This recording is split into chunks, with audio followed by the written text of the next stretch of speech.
Hello, everyone, and welcome to a waiting room for the winners bracket finals day. Let's go. We got a lot of stuff to get through, so we're just going to jump right into it. Let's pull up the bracket first off and just see how we got here. You're forgetting something. What am I forgetting? Is there someone special here? Just one small thing. By the way, guys, Whippo's here.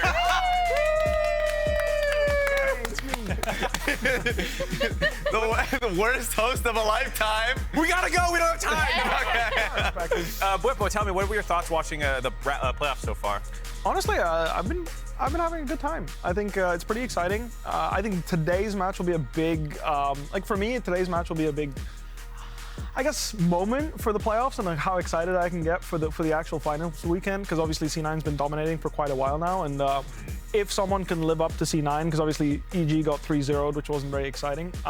If someone can live up to C9, I think this will be a really cool playoffs run. That said, if no team looks like they can meet C9 in the finals, or at least now in this best of 5, it'll be hard to get super excited. Yeah, and for me, we mentioned C9. I'm interested in just how far NRG can go. Yep. Like the consistency of it. Like regular season, we knew that they were a team that's insanely inconsistent, and I know we'll talk about that throughout the day.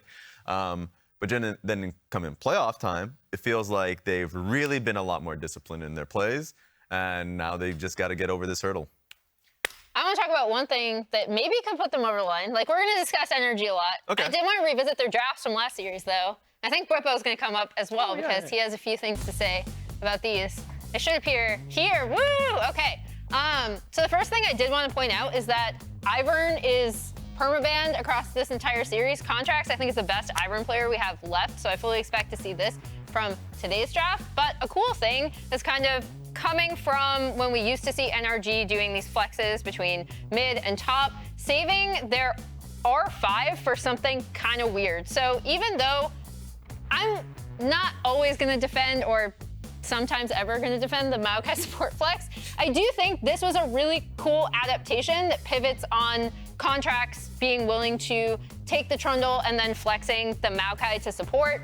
The second draft, this is the first time I've actually seen a team pull off a Nidalee poke comp and have it work that I can remember in recent LCS history. I feel like in your head, you always see the Nidalee in your mind, you know, and you're like, okay, we got this. And it never works out. It worked out in this draft, and I thought Contract's early pathing was also really interesting in terms of not going topside for the Renekton, but going bot, getting bot head first. And then in the final draft, they again kind of rely on Contractz being like, okay, we're gonna slam the Viego. He can be this jungler who can play carries, but also can play to his lanes in something like a Sedge where he's getting his lanes ahead, and then the GP for Dhokla. So that was a few things I wanted to point out. I'm not sure what you thought of these drafts or just NRG drafting in general. I really like their drafts in the sense that when you look at the 4-5, they run off their comp really well, or they counter the enemy comp really well. If you look at the Trundle in the first game, you see enemy teams are picking a lot of Sejuani, super popular in the meta, and we haven't seen much Trundle, which is very surprising to me as someone that abused Trundle in the jungle. I enjoy Trundle quite a bit. I've been quite successful with that. But as soon as Nautilus Sejuani gets locked in, that's almost always going to be a great Trundle game. And you see this the same idea in this last draft, where the enemy team has this composition where they're kind of poke. Like, always when you have AP Kai'Sa, you can always transition into a poke comp. She's kind of that strong right now. But that said, still, the follow-up on the Jarvan and the Amumu is very immobile in the sense that Poppy and Talia have a hard time waltzing through all those barrels. So I really like that they're looking at the enemy draft as a whole when they pick that last pick champion, and they pick something that's not only good with their comp, but also good against the opponent's comp. Nice. Yeah, I like that a lot. Even going back to the Trundle pick specifically, I know that you mentioned the Sejuani, but also if you're going up against a Nautilus, the one thing Nautilus hates the most is just Pillar, yeah. Yes, so I love how smart their drafts have just generally been. Remembering their series versus Team Liquid, actually, it felt like they had a pretty consistent idea of how they wanted to play their first phase out. At that time, it was, oh, we really prioritize Rell. Like, we'll do Renekton Rell, or we'll do Rakan Rell. And right now, specifically Rakan, going to be a high priority throughout the playoffs. There's an extremely high win rate throughout the playoffs right now. So I wonder what their setup is going to be in the first phase, because you're right. I think they round out their comps quite well. I think their first three has been really solid and nothing too special. When in the 4-5s, they're getting really creative, which is what I really like in a team. I think when you're preparing for a best of 5, you should either open out with something crazy, like in your first 3, or you should be ready to have some curveballs you're throwing in the 4-5. Because the biggest difference between best of 1 format and best of 5 format is you have time to prepare and try a strategy. So when it doesn't work, you still get to go back and kind of go back to what you defaulted to in the past, right? In the best of 1, you come in, you try something, it fails, well, your day's over. Yes. In the best of 5, you try something, it fails, you get to go back to square one and try what you normally would play if your preparation didn't quite pan out. It does feel like they'll have to do something interesting in drafts, because this is a bit of a David versus Goliath story, not just with the seeding, where it's 5th versus 1st seed, but also with all pros. We have still yet to see in 2 splits, this is 2023 spring and summer, NRG pick up an all pro despite consistent top half of the league finishes and playoffs. And meanwhile, C9 has how many? That's 10. That's 10? That's 10. Every single player. So, yeah, a little bit of a potential mismatch here. Shout out to whoever on our graphics team made this, as Zven is at the top seemingly looking for the NRG all pro. It's 2 different pictures, too. Yeah. So anyways, that is a big reason why it is something where draft is going to be important. It is a big mismatch on paper, though we've talked a lot about NRG doing well against them before. But before we get into some more of the breakdowns, let's take a listen to Berserker, who picked up Player of the Week last week.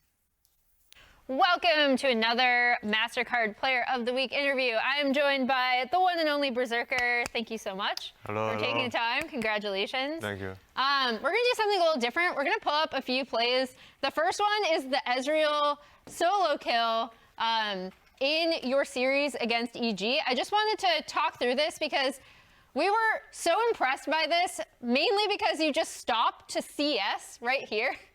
And then kill him. Is this something you're even thinking about, or is it just like, nah, muscle memory?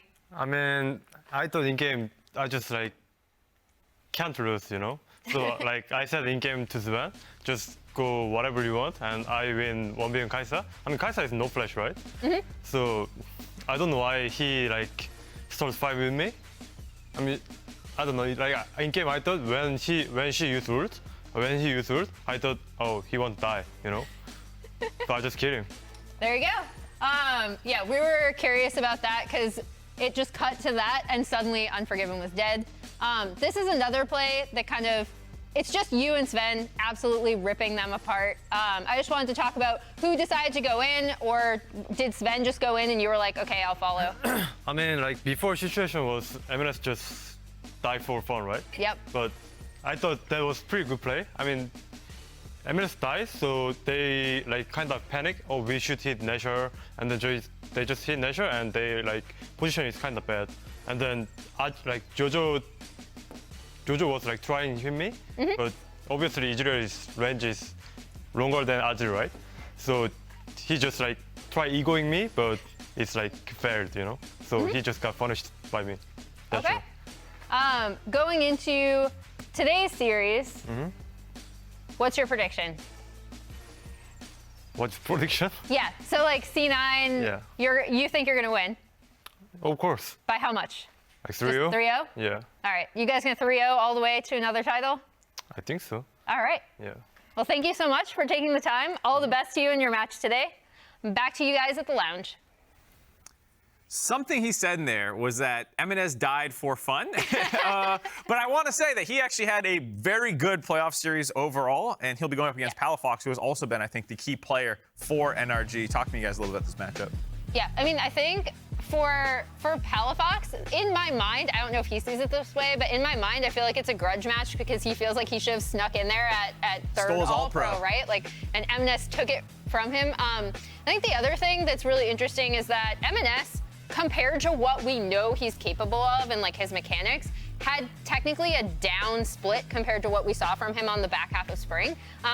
And he showed up in their first playoff series. I thought he performed well. The last game might have been a little bit more dicey, but then Palafox has been so instrumental in NRG's wins. Yeah, and specifically on the MNS performance, the difference between regular season and postseason is like throughout the regular season, for the most part, you're seeing a lot more Annie picks where he's playing for comp, playing for team, and the lane matchup is not necessarily something that that favors him in a lot of those games. And I'm sure is not comfortable. Where immediately in the series that we saw, the first series that we saw, first picks LeBlanc. I was like, okay, and plays alongside Blaber better. So yes, he's performing better, but he's also playing in a meta that I think, or at least in comps that I think suit him better. All right, we'll keep talking about the specific play styles in a second here. But first, I want to talk a little bit about NRG and how they got here, because it has not been an easy path for most of these guys. And we're going to go through and break down the top half of the map here. The thing I want to point out, first of all, is that this is all three of them, but we'll go one at a time because they have had to struggle, all three of these guys, up and down throughout their career. Starting with Contractz, who was the first to develop. He was a jungle prodigy. He was someone who, at 17 years old, everyone knew he was going to be great. He was playing on Challenger at the time. It wasn't Academy. You can see the 3 tiers here: Worlds, LCS, Academy, and then actually Amateur or Tier 3. He got onto a C9 Challenger, and they were just waiting for him to take over. 2017, he gets that shot. He wins Rookie of the Split. He goes to Worlds. He's popping off. He's playing jungle Ezreal. He is incredible, and everyone thinks that C9 has their new kind of franchise jungler. But in the offseason, in a ironic twist of fate, he got into a contract dispute with C9. He was a young kid, might not be getting the best advice at the time, and ended up finding himself traded to Golden Guardians, where he came crashing back down to earth and immediately started struggling more. There were some 10th place finishes in there, ends up going down to Academy, and people started to write him off. He was someone who was just benefiting from the C9 systems or was a flash in the pan and just bounced up and down in Academy and LCS for a period of time, never really finding his footing until spring 2021, or excuse me, summer 2021, where he subbed in with Jizuke and was able to help EG have a surprisingly good finish, and that earned him the credibility to get the starting spot for CLG in 2022. Now, if we transition over to Dhokla, he is someone who did not have any hype around him. He was actually playing in Oceania to get his kind of shine. And then finally, Optic picks him up for Optic Academy, and he starts subbing in for the main roster, but it was always kind of done in behind of someone else. He was subbing in for Zig, he was subbing in for Lorm. He didn't really get his own opportunity. And so he had his stints in the LCS, but none were super impressive. He goes back down to Academy, onto TSM Academy, and then actually completely out of Tier 1 and Tier 2. He was in Sola Fide playing in the amateur scene to get a shot back into the LCS. He is someone who has gone lower than anyone else that we've seen in these charts to get back into the LCS. And that's why it's so impressive. He joins CL Academy, then joins CLG Academy in spring 2022, and actually picks up the Most Valuable Prospect award, which is what got him his start in summer 22. He did join a little bit later than the other people that we're going to talk about. Last but not least, Palafox. He was the last one to kind of develop onto the scene. You can see here, he was mostly Academy, mostly solo queue. He was not this super well-known prospect until Scouting Grounds. And that's where he got his big break, working with Optic's coach there, and people took note of him. He was kind of Mr. Irrelevant, one of the last picks, but someone who turned a lot of heads and got his opportunity. Though that didn't really go anywhere. And to hear about that, actually, we can just listen to Palafox himself. My journey through Academy has been like very long. I spent quite a long time in Academy. I feel like I didn't really get any chances. And then finally, I would say that when I joined FlyQuest, it's still like I'm joining a team that didn't have the tools to make their players better or even get to Worlds. So it's just like, I feel like I've had just such a rough time. And I think that, sticking through it, like pushing through time and time again, especially like joining CLG with pretty much like myself, 3 rookies and like Contractz, it's like just being able to get here like through all that is like really special. As you heard him say, 3 straight years of Academy contract jail, basically not able to get into a starting roster, then not finding the ideal situation with FlyQuest. But the CLG one, even though we talked about playing with all those rookies, it was not like it immediately worked. When all these guys started coming together, they actually still finished 8th place in spring on CLG, him and Contractz. And then when summer Dhokla joins, then they start making some waves and they go have a great regular season, but they can't get anything really done in playoffs. Same thing in spring. And it wasn't until we saw the addition of FBI and IgNar finally get these guys over the hump to their first Worlds appearance for most of them, for Palafox and Dhokla. For Contractz, it's a 6-year-long journey to return back to where he debuted. And to hear a little bit more about that, let's check in on the Contractz drive. My mom was very supportive of like letting me have hobbies and just playing games and enjoying what I do. Her letting me have like this opportunity to even attempt to go pro, I'm very grateful. To start off, we've got Cloud9. They're welcoming in rookie jungler Contractz. He's looking to be that missing piece to get Cloud9 back to the very peak of the North American LCS. He was just another young, talented, extremely mechanically proficient NA jungler just wants to outplay everyone at every possible moment. Here comes Contractz! And Contractz trying to turn around. Jensen does not Contractz. He's not going to flash flood. Kickstarter into the turret range. Woo! Just breaks the game over his knee, looking for number 5. Here comes the damage up, and he does. 5 solo kills for Contractz. My rookie year was definitely expected for myself. I feel like that was like the expectations I had for myself at the time. I was a very confident young player. Finds it, gets it. Oh my God, Contractz! That was probably like the peak of my career where I was like the happiest and I was playing the best and, you know, I had everything set up for me.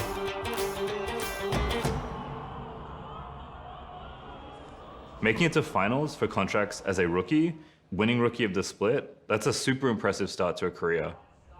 It's shocking to think how good he was, to think he wasn't on that team again. C9 became my home, you know. I was really happy there. I was, you know, they were very supportive of me and, you know, my ideas and what I wanted to do. And unfortunately, I made some mistakes, made some hasty decisions, which led to me getting off of C9. I had a really good offer from C9 that I wasn't, you know, I just kept wanting more, you know. I was too greedy. And like I said, I was young, I wanted more, right? I made mistakes. My first year of LCS, I felt that peak, right? Like the top 8 at Worlds, you know? And that feeling is something many players don't get to experience. So just remembering back to that peak and how it felt to be there, I'm just trying to get back to that point.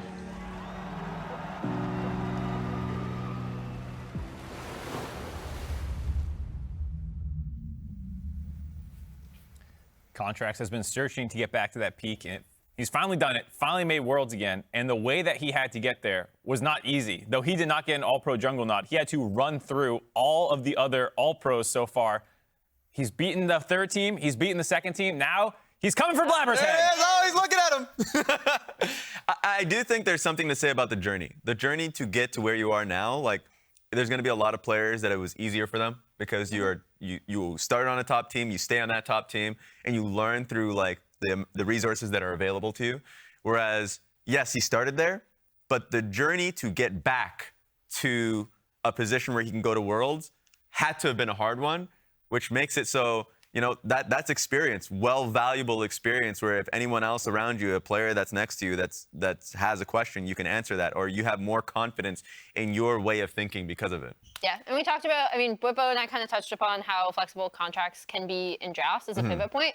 I also know I keep repeating this every time NRG plays, but his first blood rate, and this is something I started tracking the first blood time last year when they had just an insanely early average. Oh, yeah. But this is Contractz' first blood time in wins and then in losses. Him getting involved early with this team, doing creative paths early, regardless of what champion he's on, I think he can be such a huge engine for this team to set them up for success. I definitely agree. I think from the graph earlier we saw from Palafox having in their wins 5 kills and assists at 15 minutes is a very large amount. It means that this team really gets online when Contractz starts getting kills early game, and then Palafox gets to include himself in that game. So drafting in a way where they're going to have some early game priority mid through some winning lanes doesn't necessarily have to be a huge playmaking champion like Lissandra. Like Azir can make plays too. It's just a winning lane mid where Palafox gets to include himself in the game. What I mean by including yourself in the game is you're first to the play. So whatever that is, whether you're defending or attacking, Palafox is first from the 2 mid laners. I think that's going to be a huge deal because Emenes, obviously, in the C9, this is how he kind of integrated himself in the C9 rosters. Like, he just included himself in every play, where when he subbed in for Diplex way back, this was his biggest issue Diplex had, is he couldn't really include himself in the game.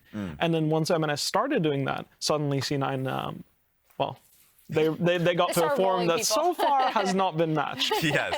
So I definitely think it's really important for NRG today that they match that mid-jungle pressure and that Palafox gets to include himself first. A big part of that is obviously Blaber. Interesting note for him, he is 4 games away from playing 300 games in the LCS. And if you look at his win rate, he is so close to climbing up this. He has 4 games left to play, and he's 3 games back of Bjergsen. So that means if he wins his next 4 games, he has the highest win rate all time in LCS through your first 300 games. If he goes 3-1, he'll tie Bjerg, 2-2, tie Sneaky. And so we'll be updating this throughout playoffs. But I did want to hear from you, Bwipo, a little bit about, jungling versus Blaber, what makes him special? So I never got the pleasure of jungling against him. However, excuse me, sorry. Yeah, it wasn't at Worlds that happened. My bad. I don't mind. Either way, I think what makes Blaber special is that he's never really down for the count. I think that he's super creative in how to come back into the game, and I really think that, I don't know, I've never listened to C9's comms that in depth in the sense of like I've never been there, but whenever C9's on the Rift, I never feel like they're really out until their Nexus explodes. They always have a creative double TP play, something that brings them back, and I think Blaber's at the heart of that because since Blaber has joined that C9 team, they've always been like this. Like way back, I remember all the way back in the years when I played against them 2019, 2020, whenever I scrimmed against them, whenever I played against them on stage, this is the type of team they were, where they would make sure they have something in the back pocket. The game isn't over until it's truly over. And sometimes they stall, buy time for that big swing. I think Blaber's at the heart of that. Yes, honestly, throughout this regular season, it was actually the most apparent. People are knocking Cloud9 because a lot of their regular season games were unclean, but that's when you get to see the ways that they play from behind, where specifically what will come to my mind was when they played against Team Liquid in the back half of the regular season, and they were just, the comp was not good, at least it did not scale well. So when they got outscaled versus the Ziggs, and I was like, oh, this game just looks like a loss for Cloud9, and it still resulted in a loss. But Team Liquid lost 3 team fights in a row later on in the game because mostly around how well Fudge and Blaber and Emenes played around moments. And Zven, yes, like they played around moments and found good flanks to still make winning positions when they were behind. So not many people are able to hand Blaber a ton of losses. One person who's been able to do that is actually Contractz. So there's a bit of beef between, not beef, but just rivalry between the two. Take a listen. We just play worse when we play NRG for some reason. But I think NRG have more like X factor and they can make something funny happen. They can do something crazy. I don't know. Like they have good early games sometimes too, and they can snowball games. And also I think their players are pretty good mechanically. So I think they have a chance of like fighting. I kind of think that Contractz or Juan kind of lives in Blaber's head a little bit. Okay. So Rent free. Rent free. Rent free, baby! It does speak to what we were kind of talking about, the rivalry between these two teams being that no one plays C9 closer over the last year and a half than NRG has been able to do. In regular seasons, in postseasons, it feels like, as Blaber was saying, it feels like NRG are just able to exploit them in ways other teams can't. Yeah, and I will start by saying, because we were just talking about Blaber and how creative he is later on in the game, he is an efficient jungler. He will still link to lanes, and I think he connects to lanes well. A lot of the times, like, he will full clear a lot of, and Contractz is going to be in lanes early. He's going to go gank top lane. He's going to get Dhokla ahead. He's going to go mid, get mid lane ahead. And this happens a lot when they face each other during the last, like, 3 splits. And it just is rough whenever you're like, okay, so Emenes has died, or Diplex has died, or top lane is down, and now suddenly, like, Dhokla is like Sion ulting through bot lane, and I'm like, oh, this game is so chaotic, and that's because NRG is the one that did it. It's so funny seeing the first time they played 1-4 versus 5-0. Second time, and the NRG wins that one. Second time they play 8-7 versus 11-4. NRG wins that one. Here we are in playoffs, playing again, and you're wondering, can NRG just keep doing it? Yeah, and I think that is where, like, I know Bwipo brought up trying to get Palafox involved with, like, mid-jungle. I do think Contractz, to this point, is such a massive part of it. If he is, I mean, he already has, like, good communication with his lanes, I think. It's about him trying to get his lanes ahead and applying pressure so that Blaber has to respond instead of doing what he wants. I think the biggest part of why this matchup is so, I wouldn't say favored for NRG, but why it's more believable that they're going to win is definitely because I feel that Blaber is the driving force on C9. He usually starts the plays. He loves to get involved. He loves to get the game going. And I think that Contractz kind of just gets ahead of him.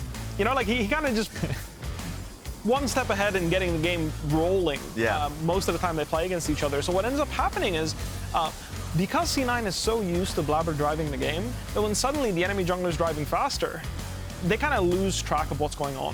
And they're not sure about how to slow down the game to a point where Blaber's back in the driver's seat. Yeah. I think that's something to call out, is just the kills in all these games. This is going back to, I think it was summer last year that we saw that play, but you see 30 kills in 30-minute games. That same thing happened against GG, where it's over a combined kill per minute. Like, they're just so willing to drag you into these hectic games where you kind of heard Blaber say, yeah, they are mechanically good, so they are very happy in scrappy situations. Yeah, and I think they have looked generally a lot more comfortable, and yet, yes, we've seen NRG throw, but like, they do look a lot more comfortable when ahead because they are absolutely willing to push the pace. So if Contractz is able to make these early plays around his lane, suddenly you have the entire team just pushing that pressure. Yes, and I want to go back to the point where of NRG's players mechanically, because that's the thing that the audience tends to undervalue. Like, we even showcase the, oh, that's just hilarious, by the way. Just taking a look at this. Yeah. Showcasing how difficult it is for CN9. Yeah, the fact that they have lost the same number of games versus the entire rest of the field as they have lost versus CLG. You can see half the CS lead versus CLG or NRG, you know, and then the goal difference is smaller, KDA much smaller. They dominate, it feels like, everyone else except for NRG. Exactly. And so, like, going back to the point about the individual skill of a lot of the players on NRG, that's the thing that people and the fans will not necessarily see, or even the voters for All-Pro whenever it comes back. But remember, regular season, they had a favorable head-to-head against the top 4 teams. Like, that's something that we kind of bash in to people's heads consistently. We'll do it again, too! Yeah, exactly.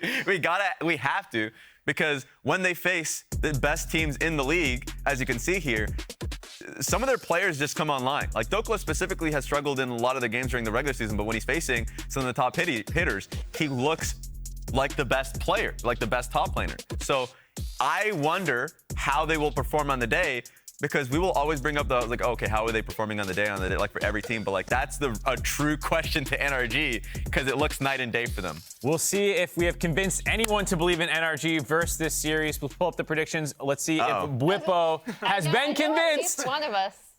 I haven't been convinced personally. I've worked with Mithy, and one thing that I really like about this C9 team is they're super chaotic. Yes. I think that's one of the reasons why NRG, as another chaotic team, has a pretty good matchup into them, because when you're so used to being the driver in the chaos, suddenly when you're in the dark and everything is crazy and every fight that you normally would take that other teams are scared of taking against you, suddenly the team you're playing against isn't scared to fight you at every turn. Because that's a big thing I think C9's very good at, is they're willing to take any fight. Yeah.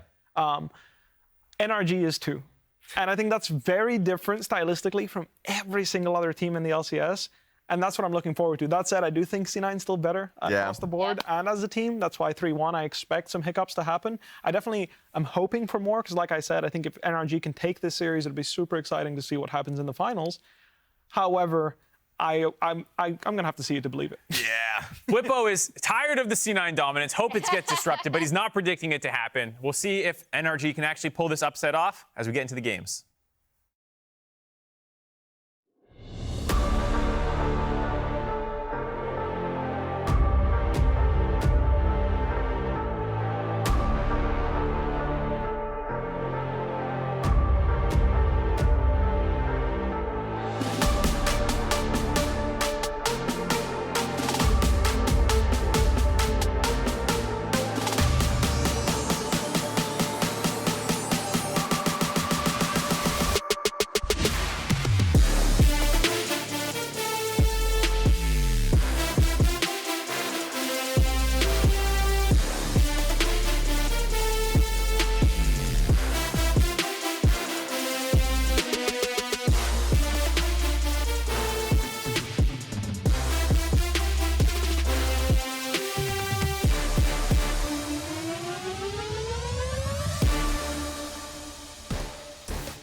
Ladies and gentlemen, welcome back to the LCS Playoffs. It's summer 2023, and today is the winners bracket, upper bracket, if you want to call it that, final. It is C9 and NRG going head-to-head. Winner automatically gets seated into a spot in that final, August 20th in Jersey. I'm Captainflowers. This is Jatt, and we're going to be bringing the series here today. It definitely feels like it's a burgeoning rivalry here in the LCS. C9, two-time champions, also in the last 2 playoffs, has knocked the players here on NRG down to the lower bracket. Yeah. So a year ago, it was a 3-2 series last summer. In spring, it was a 3-1 series, but this is the latest in the playoffs that they faced each other. I mean, this is the first time that NRG, as a team, with this roster of players, or CLG before them, back before the identity swap happened, has even moved on in the upper bracket. Almost always they're losing the first series, they're going down to the lower bracket. Now they find themselves here in the upper bracket final. Big moment for them. It's going to put them to the test. The Lounge was talking about they do have a pretty impressive record against C9 in particular, and they're going to need to channel all of that if they want to try to beat them here in this best of 5. It's one of those things that doesn't necessarily make sense. They are the 5th seed, but against the top 4 teams, NRG was incredibly good. They were like 9-4 against the top 4 teams. And then also, they've beaten other top 4 teams in best of 5s to get here. They took out Golden Guardians, they took out Team Liquid. Now they're up against C9, who, by the way, they are 2-0 against so far in the summer split. But as we know, playoffs is a completely different animal. Well, let's see how the picks and bans are going to go. It's Azir and Xayah banned out by C9. Some immediate Blaber respect coming out from NRG, getting rid of the Nocturne before anything else. You can also see LeBlanc banned away by them. They do not want Emenes on that one. Ivern banned out. They know Contractz is happy to pick that on NRG's side, so they don't want to deal with it. These bans actually show me that C9 might not have that much draft flexibility this entire series. So the Ivern ban is expected. That's something Contractz is extremely good at. But the Azir ban as well is something Emenes actually only has 1 career game on in a 141 game career, and it's Palafox's most played. It's also something Palafox beat Cloud9 with when Cloud9 was undefeated earlier on in the split. So seeing the Azir ban first on blue side, I think that's gone the whole series, but I also think Ivern is. So if things go wrong, C9's going to have to pivot in picks rather than in bans. Well, with that last ban of the first half here being the Gragas from NRG, it leaves Kai'Sa open. They are swift to lock that in first on C9's side. We've seen pretty much every team want to put priority on this champion. She is so strong on the current patch, and it's just a big deal for anybody to be able to lock this one in. So C9 immediately securing that for themselves. We're expecting it to be played by Berserker down there in bot lane, but it still could potentially be a swap over to mid as the Jayce is locked in by NRG. This is one of those champions that can pair very well with Kai'Sa with the AD and AP poke together, so NRG's going to deny that one. Also securing themselves the Maokai, which is another champion that works very well with poke. Yeah, and I think the Maokai is the more important denial here. It also actually speaks to me as why they might have let Kai'Sa through, is so they could get Maokai, because Maokai is, I think, more pivotal to either a Kai'Sa or a Jayce poke comp, thanks to the saplings giving extra vision and also slowing people to allow you to land the poke. Well, the follow-up from the draft for C9 here is pretty much exactly what I was expecting. Rell is one of the premier engaged champions in the current state of the game. It's my personal belief she is the best hard engaged champion in the current state of the game. People love pairing her with Kai'Sa. Also the Tristana here in mid for Emenes. These two champions together create such an incredible amount of threat. With the range that they have, the damage being split evenly with AD and AP between them. C9 got a very stock standard, what you would expect for a patch 13.14 draft in their first 3 picks here. Yeah, the flexibility of the Rell also very important. I do wonder what FBI is going to end up going with here, because Cloud9's going to get a couple bans to throw at him, and they don't have a support pair yet either. So definitely makes sense that NRG is attacking Blaber's champion pool. Unlikely they need to ban Kindred since C9 already has 2 marksmen, but bot lane is definitely where C9 can look to find an advantage here, depending on what they ban. Curious what Fudge is going to play into the Renekton up there in the top side too, as the Ezreal gets banned away, wanting to deny that one from FBI. I like this, especially considering Kai'Sa is one of those champions that can try to dive in with the rest of the team. Rell has good engage, but against a champion like Ezreal, you pretty much need the flash to be able to land it. I feel like Crashdown should never hit Ezreal if he has Arcane Shift available, so I like taking that away. NRG going to deny the Rumble pick. We have seen this absolutely terrorize the Renekton matchup plenty of times before. I don't doubt that Fudge is the type of guy who would be happy to slam that and take that into Dhokla, so they'll ban that one away, protect the top lane up there a little bit heavier. Final ban of the draft now for C9. Is it another focus on the marksman role, trying to keep FBI off of something? No, the Braum instead. Whippo, behind the scenes earlier today in the caster green room, was telling us about how strong he thinks this champion is. Yeah, Braum with Emax can get 55% damage reduction at level 9 with incredibly high uptime. It's like a rank 1 Alistar ultimate at all times, but it's on the ban table now. We don't have to talk about that. So NRG probably picks AD carry here, and then I do wonder what Fudge is going to match into top lane. Most likely Cassante, but that does leave a little bit of magic damage hole. So Jax, Cassante, Kennen would be the stretch. I'm not sure where he's going to go. Well, still plenty of time to think about it. A lot of different things being hovered here. Let's see. You still have magic damage through the Kai'Sa too, so there's plenty on this team. AP Kai'Sa is fine if you just want to go Jax. But the thing is, triple AD topside is a little sketch. Okay. So if they go Rell jungle, they'd have that. I think Rell's probably a support, but with Maokai banned, I'm not sure what Blaber would go with. Well, okay, Nautilus for Zven. Yeah, or it could still be Rell support Nautilus in the jungle. That is possible. True. It's not 100% locked in that it'll be the Nautilus support, but I would agree with you. I think that it is. Yeah.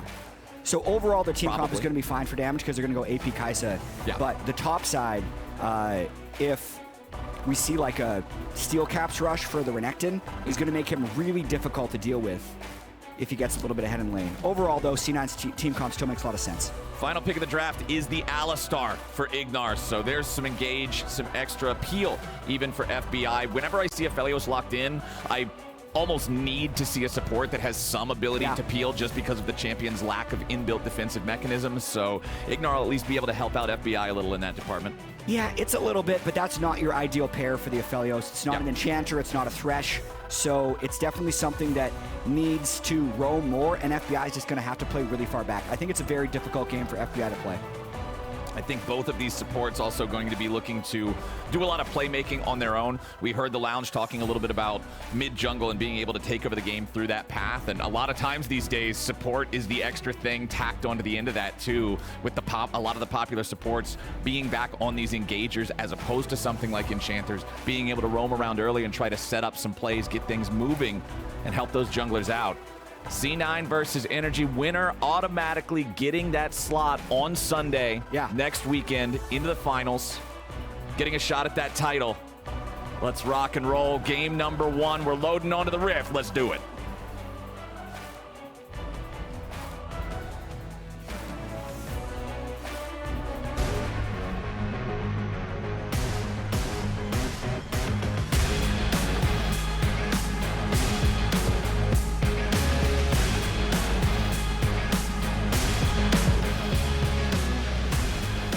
C9 coming out of the base here in the blue side. It's NRG on the red. Game number 1 of what a lot of people are thinking could go the distance. I was hanging out in chat yesterday watching the series, and Jack from C9 was showing up in there too. And even Jack was saying he's expecting a full 5-game banger here today out of these two squads. So as we wait to see what happens at level 1, let's go ahead and toss to Gabby, who's standing by with NRG coach ThinkCard. Thank you so much, Captainflowers. Now, we know that NRG 2-0'd Cloud9 in the regular season, but what do you make of going against them in a best-of-5? I mean, they're definitely a strong team. They know how to adapt. They've been here before, but we're definitely more confident than we've ever been going into playoffs and facing them, so we're feeling pretty good. I'm sure some of that confidence comes after the massive match that you recently had qualifying for Worlds. What was it like managing that energy with still a shot at going right into the championship finals on the line? Yeah, I mean, it's amazing. I mean, this is everything for the players. So we are super excited after we qualified for Worlds, and game to game, like, there's just so much on the line for us. So we're giving it our all. Let's see how that excitement translates into gameplay for NRG versus Cloud9. Back to game 1. All right, so let's go ahead and talk about this bottom lane here at the start, because they're on our screen, and I do want to point out the difference between summoner spells, as Berserker has the cleanse, heal for FBI. I'm a little curious your thoughts on this one, because there's definitely some powerful CC threats on the enemy side there, especially something like a Rell, who we know that her engages can be absolutely devastating. The heal's telling me that it feels like these guys want to play a bit more heavily for the lane. Yeah, I think that's pretty much exactly right. So when you have the Aphelios versus Kai'Sa matchup, as an AD in lane, the Aphelios will outrange. And then also, the counter to outranging is all in. So by bringing the heal, they're more likely to be able to get shoved, and that's really what they need is Alistar. Alistar's not particularly a strong laner, and he needs to be able to roam to have an impact on the game. So it's definitely a laning summoner, but later on in the game could end up costing him pretty greatly having no cleanse on the Aphelios. That's what we'll have to track. Can they get that priority early, and is it going to get punished later on with the lack of the cleanse? Or if you can get far enough ahead, maybe you're going to have the options to buy things like QSS. Maybe you're going to have the opportunity to get something like a Mikhail's from a support or something in there too. But we'll keep an eye on it as things move forward.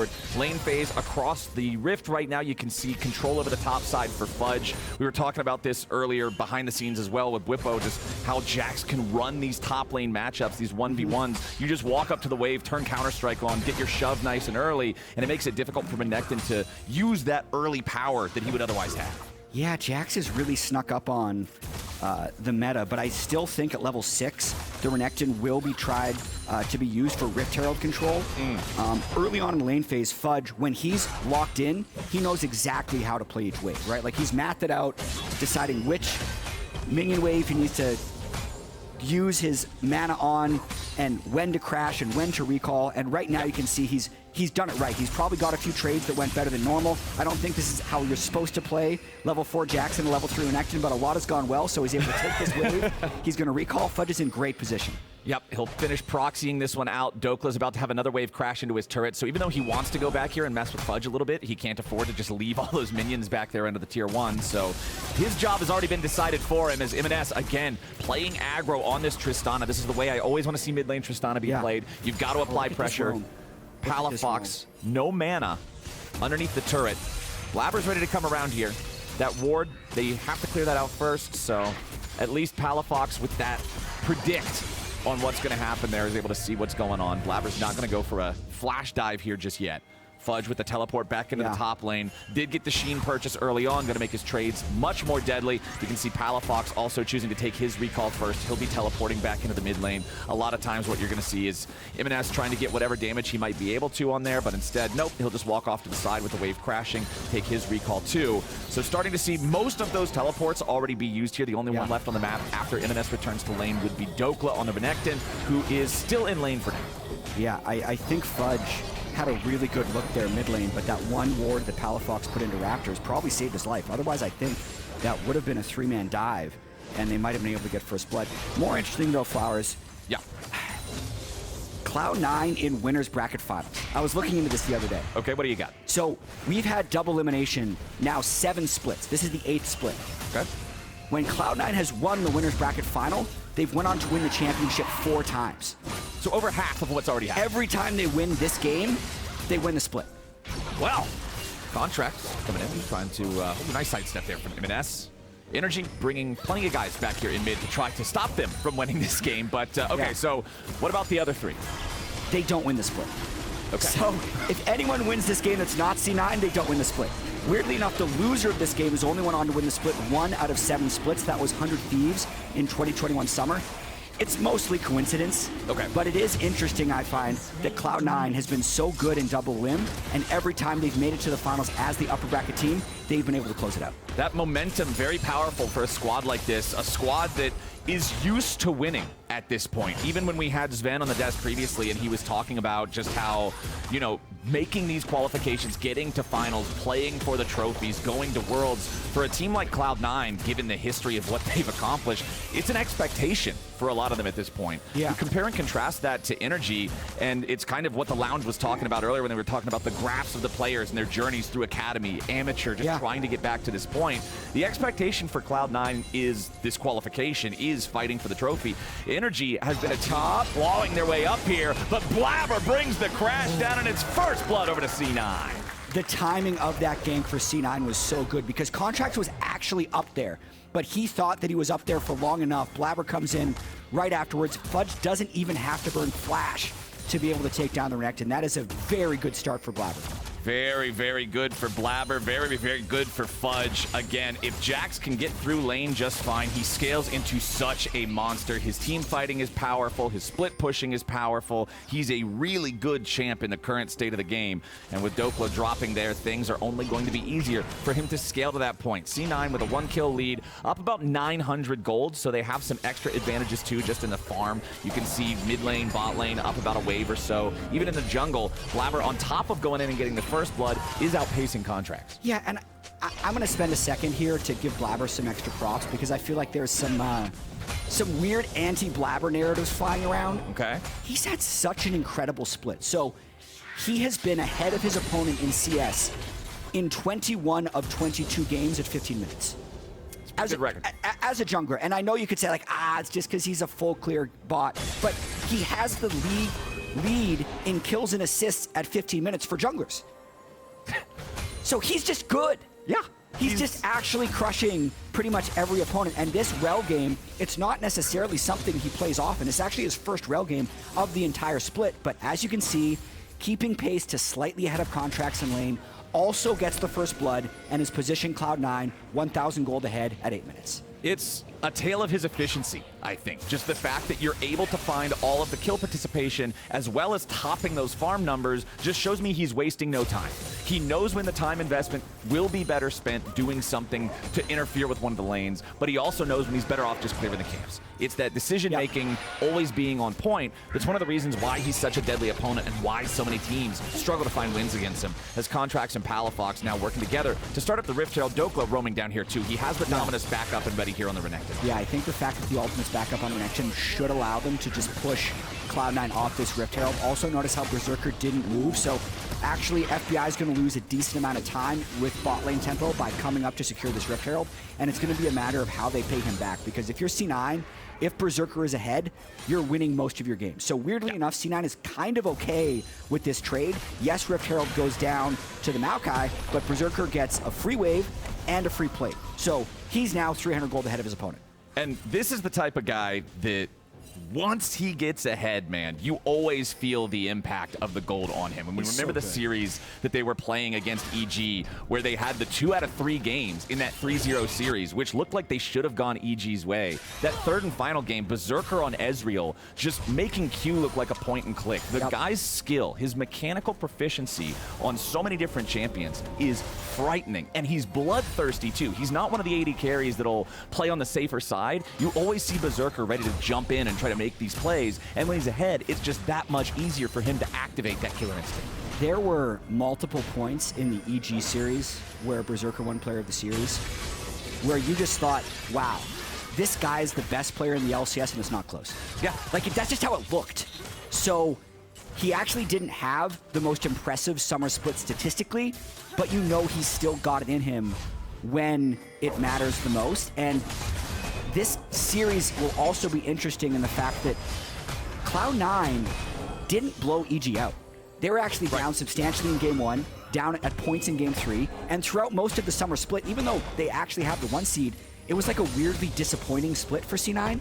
It just didn't look like they were putting everything together. So I really do want to see if they can actually consistently beat NRG in all 3 games, let alone if the inconsistency they've showed throughout the regular season is actually just their inability to come together, right? Like, I can't tell if it's just the fact that they're thinking about scaling for Worlds or if they actually can't put it together. And remember, we've mentioned it before already. NRG is one of the squads that's figured him out before. Nice! IgNar going in with a pulverized headbutt follow-up, and they give the money over to FBI. NRG, well played there, using the Dominus to force the wave in, set up the rotation from the bottom lane, and now look at how much money FBI is going to be getting here. You asked earlier, how are they going to pay him back for this Rift Herald control?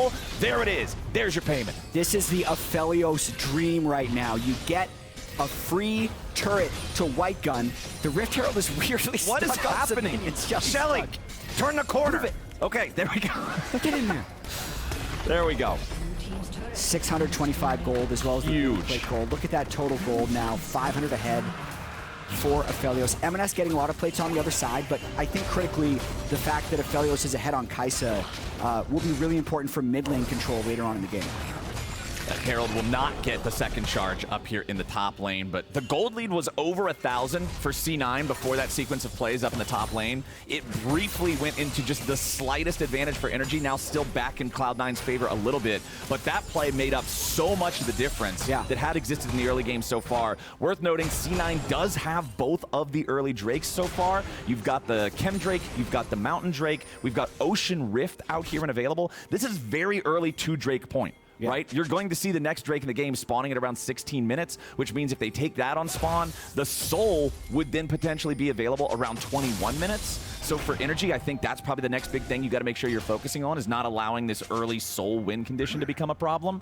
But I do like the fact that they got so much out of the Herald and made it worthwhile. Yeah, I think FBI's condition come Drake 3 is going to be what keeps NRG in this game, because I think if Cloud9 gets the Ocean Soul against the Maokai Jayce poke, it takes away one of the main win conditions that NRG has, and I think C9 will just be able to kind of, you know, use Rell, Nautilus to engage whatever fight they want, and then carry it with Berserker and Emenes' wallet. So I really do think FBI now becomes the focus for C9 as they approach the next Drake fight.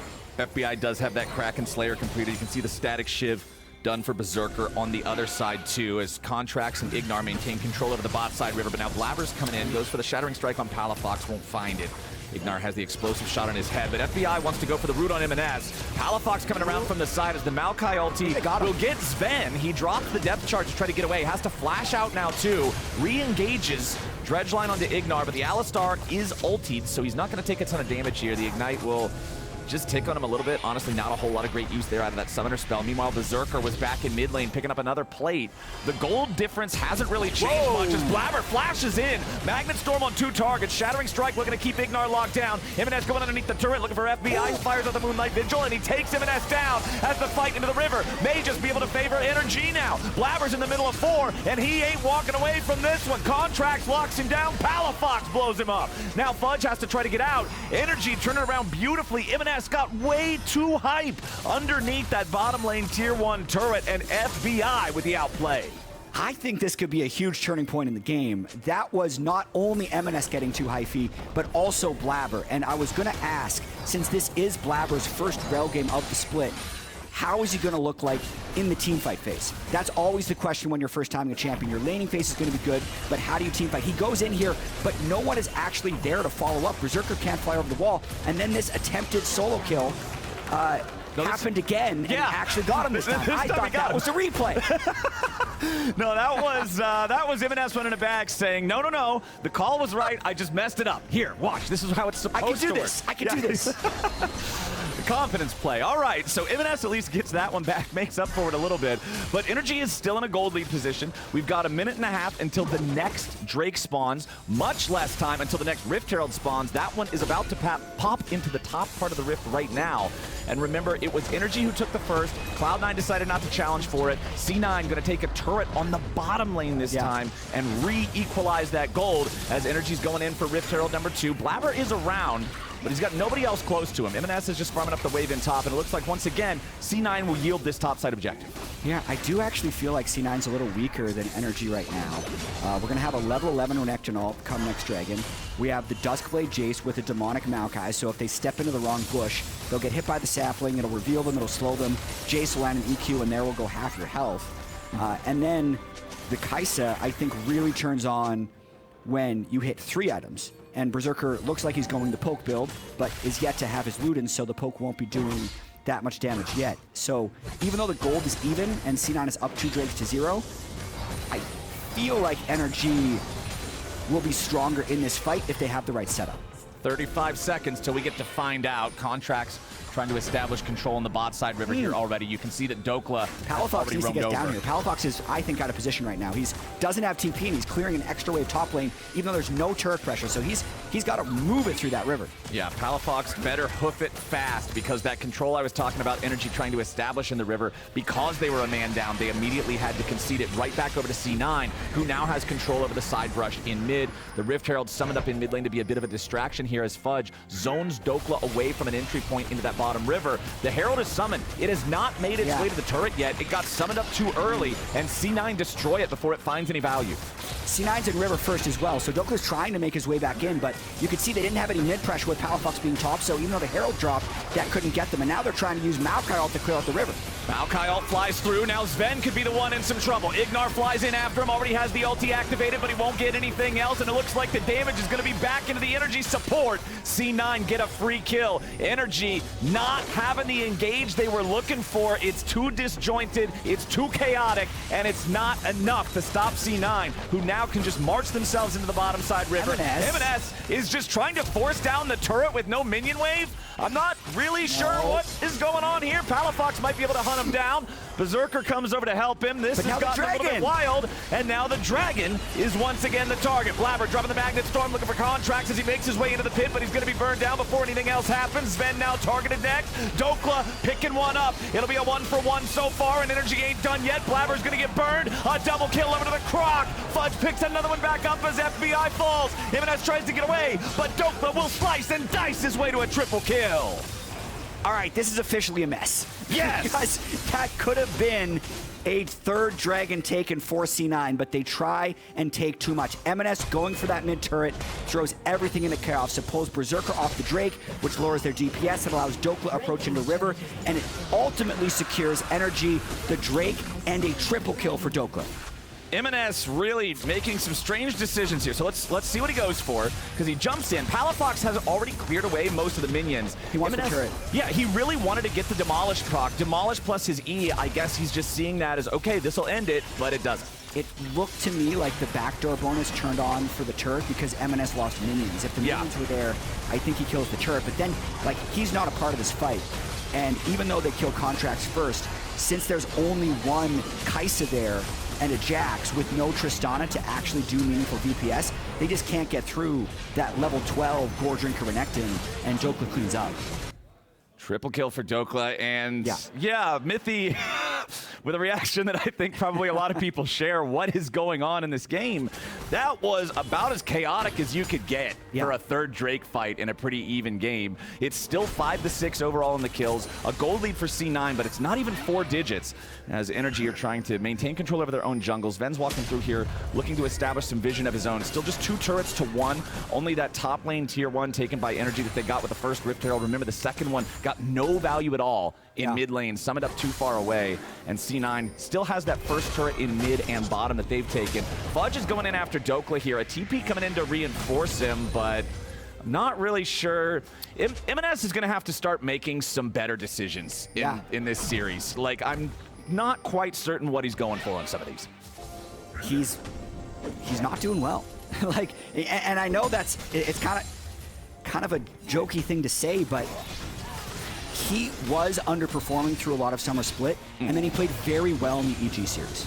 Yeah. Right? He played very well in Spring Playoffs, he played very well in the EG series, so the worries were removed. But it was a legitimate concern for me coming in the playoffs, the way Emenes was going to perform, because he hadn't necessarily been winning lane in Summer, and then his macro game has always been a little bit under question because he just hasn't had a huge amount of experience playing in a top league.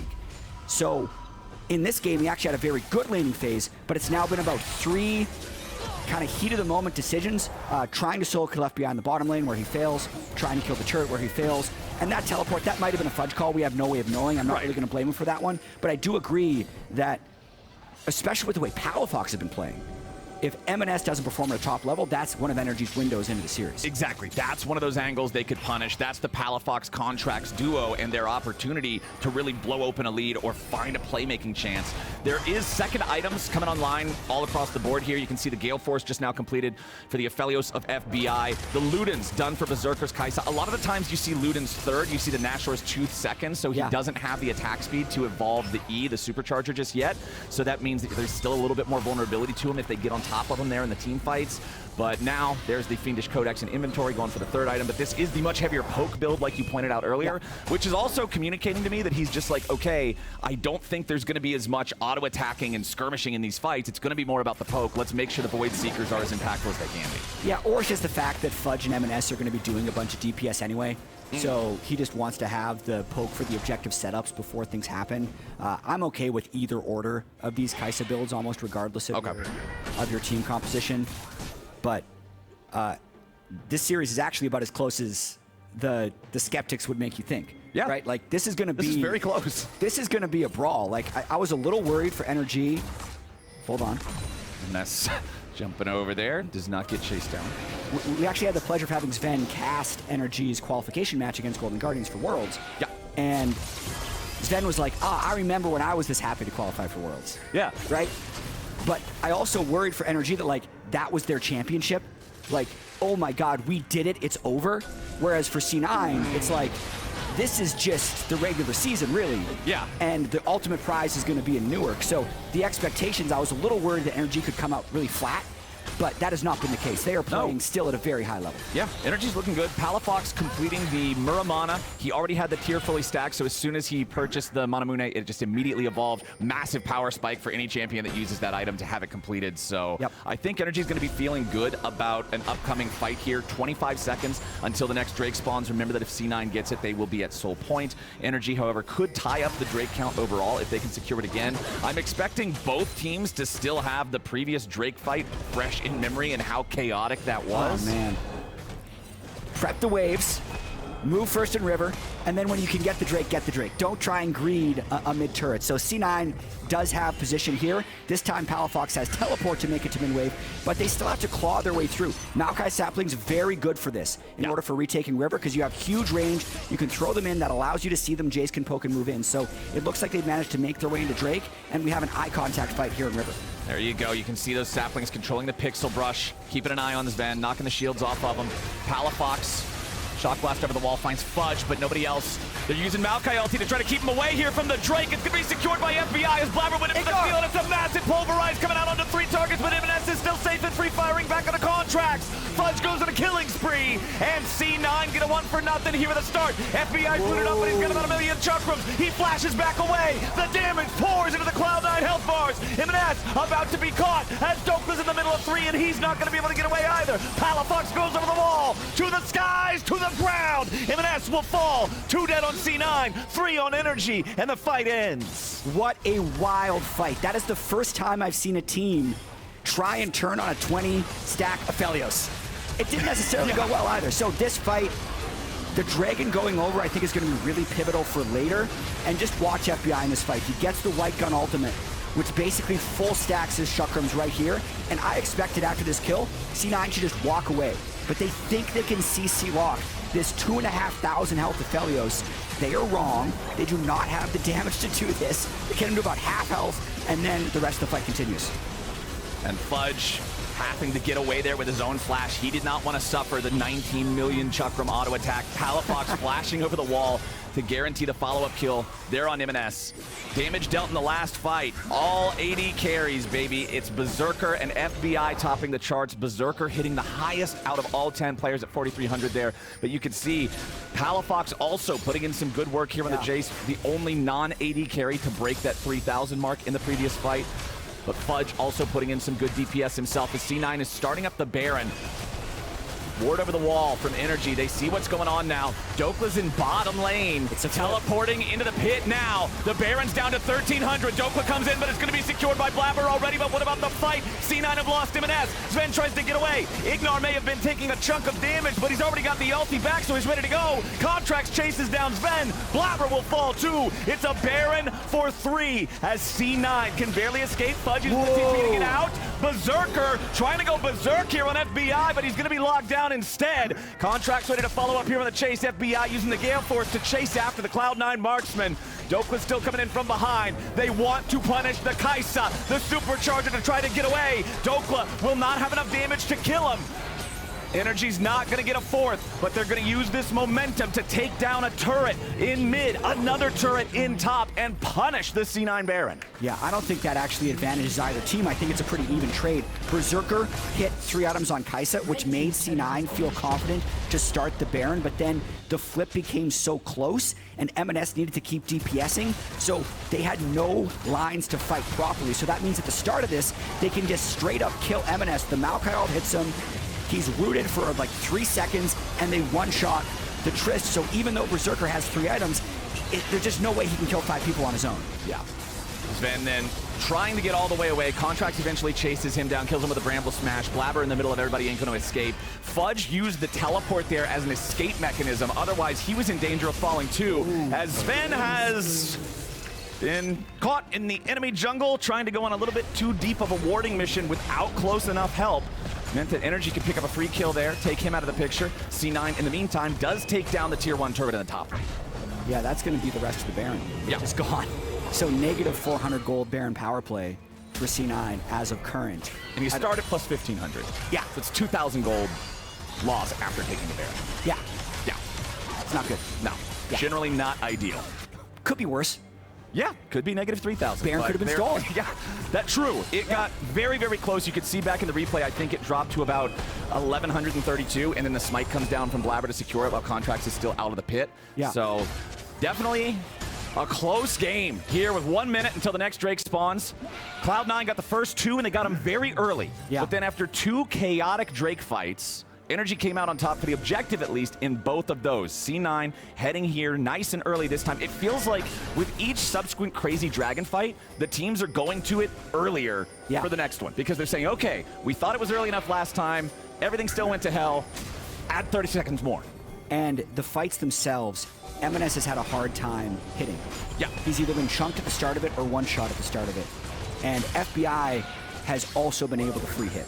So if this fight is going to change in favor of C9, they need to find a way to either engage on FBI or actually have the front line in range for Emenes to follow up. FBI has no flash right now, but he does have a fully completed third item too with the Lord Dominic's regards. So very high DPS potential for this guy if he doesn't get one shot. Berserker 2-0-4 on the Kai'Sa. Very, very strong for both marksmen. FBI running forward here. He's going to dump the red gun. Now with both the Crescendon and the Calibrum, he's going to have the extra range as Dhokla and Fudge get into a scrap here down in bottom lane. C9 with control over the Drake pit, control over the river. IgNar jumps in and knocks Blaber back into the pit. Accelerated shock blast over the wall. FBI ulti hits too. Blaber's very low, but the Drake also is low. Magnet storm back on multiple targets. FBI's in the middle of everybody. They haven't killed him yet, but Fudge goes in for the shutdown, and C9 finally find a fight. They've taken out the enemy AD carry, mid, jungler, all. Only Dhokla's left standing beside IgNar, man. C9, triple kill for Fudge. They'll slam that fight. Oh, C9, what's the saying? That gold is even in 25 minutes, then C9 wins a team fight. That's just how it seems to go. But it's what we talked about. FBI, no flash, unable to free hit in this fight because Blaber, even though he's at 30% health, flash engages, Fudge follows up, Zven ults, everyone just bursts him down, and FBI doesn't get a chance to play. Remember when we talked back at the start of the game about how the lack of a cleanse could be punished later on? There was a lot of CC there locking FBI down. I have to wonder if there would be any way to escape that effectively if you did have a cleanse, but that's just not the story getting told. The Fudge factor hitting 5K in that team fight. The terror of Jax is real. No matter how well the Renekton was able to at least do early on. Yes, he died to a gank, but we could see that he had a CS advantage for quite a while. His presence earned in the Rift Herald fights. But Jax is still Jax. The helicopter has left the launch pad. He is ready to absolutely ruin these team fights now. The fully completed Zhonya's means he can fly in there with absolute carelessness to establish that first stun, pop the Zhonya's, boom, Counter-Strike cooldown's ready to go again by the time you're out of it. It's going to be incredibly difficult for NRG to deal with him. It's so obnoxious for FBI. He has a stopwatch this fight.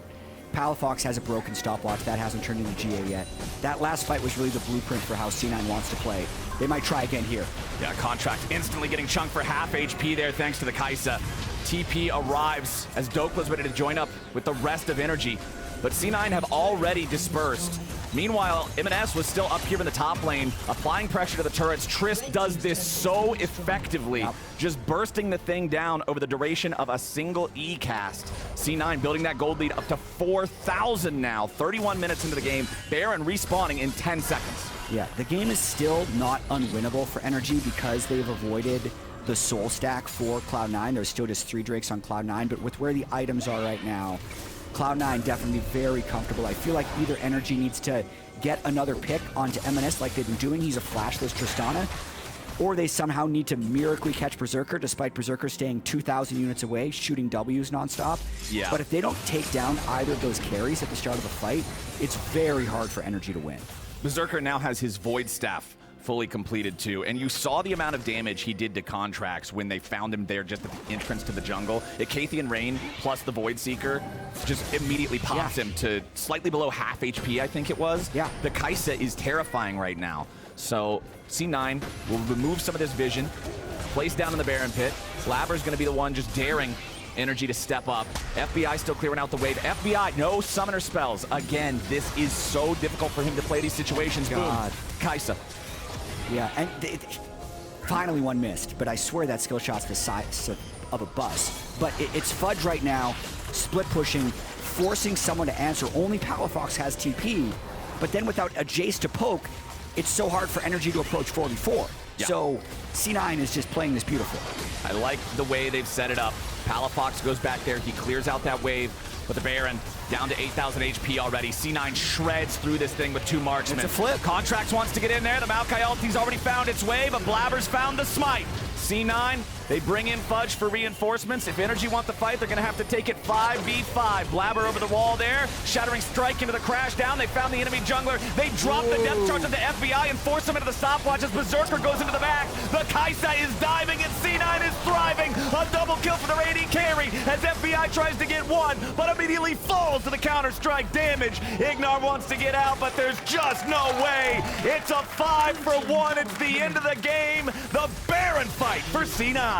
Berserker flew in off of just a Nautilus ultimate to start that fight onto FBI. Realized he couldn't finish it off, flashed over the wall, but then just solo killed Palafox after burning so much on FBI. C9 take game 1. C9 will march this one in. There's no way these timers are going to be short enough to give NRG a chance. The Nexus turrets are down. It was a back and forth bloody game, but C9's team fighting saves the day. They're going to win this first one in the best of 5. All business for Berserker. 5-0-10.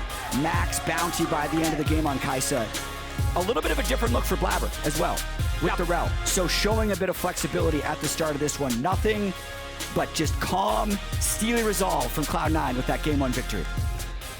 I think Emenes is going to want to tighten up a couple of the choices there in game number 1. I think that was the angles that NRG were finding to get back into things. But you can see here, as we look back at how the fight went, Fudge arrives with the TP, and NRG are thinking, okay, we've got to try to punish something here. Yeah. We can't just let him get Baron for free and run away. But then Palafox and FBI right next to one another. Acathian Rain, boom, boom, boom, boom, boom. Palafox jumps over the wall thinking, I'm Jayce versus a marksman. Sorry, bro, that ain't any marksman. That's Kai'Sa, and that's Berserker playing it. Yeah, he landed his first W onto the Jayce, and with like right before his pass was going to expire, he ults in. And that champ with that player is kind of unstoppable. Yeah, it does not seem like something that you can just easily answer. Yeah, and they gave it over, I think, because they wanted the Maokai Jayce. Yeah. Right? What was their third ban? It was like a nonsense champion that you wouldn't normally do. They had a Nocturne ban in there. Yeah, Nocturne was the first ban in yeah, there. it was Nocturne and Gragas were the and ones they let that the were Kai'Sa not through. the common stuff. That's definitely one of those things where they felt clever because they're going to stop like Blaber's Nocturne or Emenes' Gragas, but then the Kai'Sa gets through. Berserker's Kai'Sa. And that's a bit of a problem. As we head to game number 2, let's listen to comms from both teams in that critical dragon fight. Jax is looking for flank. Right here. Can you mark that? 9K. I can. Okay, when it gets 5K, I'm gonna ult, okay? Okay. I'm ulting. Okay. Hey, Rell that side. Yeah, Rell. Tris. Careful, Jax. Careful, Jax. Yeah, I'm looking at Jax. Jax 90. Yeah, they're crazy. Oh, three on me. I can still go if it's... Yeah. If they go... Nautilus. Watch me. Rell no flash, guys. Hit front, Tris. Yeah. Tris my flash. Oh, I'm dead. Jax has E. Nice. Oh, watch me. Yeah, I'm coming. They're so low. Yeah. I'm coming over. I think front to back. Always. Yeah, I just W'd. I W'd in on accident. That's my fault. Okay. I'm gonna wait with poke. Wait with poke. Yes. Wait with poke, and I'm gonna flash it. Yep. There's no EQ. I want to go Alistar, okay? Look here. They got it? I'm looking for that. Yeah. I W. Hey, right. Just kill front. Look, Maokai. Yeah. Just one okay? Yeah. We'll get 2 seconds. 2 seconds. 5 seconds. Look, 5 seconds. Yeah. Hold on. Look. Okay, you guys. I'm done. 81 P, 80 no flash. Look at Alistar. 80 no flash. I need a live. 2 seconds. Hit this guy. Yeah. 80 no flash. Yeah. 6 seconds. Okay. Double 10 seconds. Jayce, don't flash.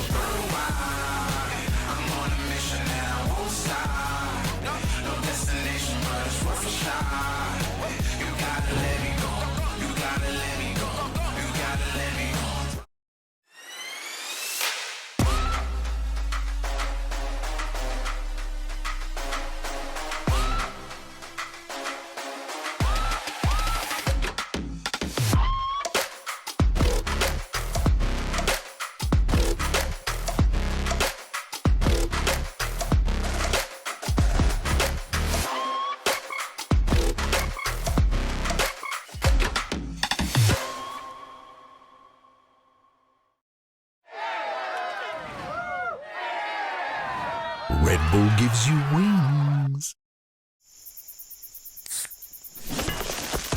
Red Bull gives you wings.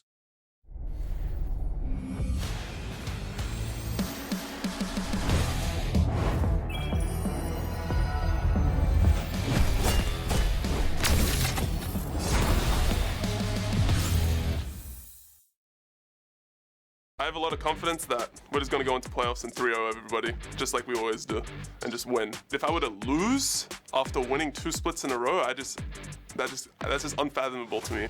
I'm trying my hardest, and I'm improving a lot in terms of my own individual gameplay. I'm going to solidify myself as the best top laner, and 3P would mean that. It's good to see you again.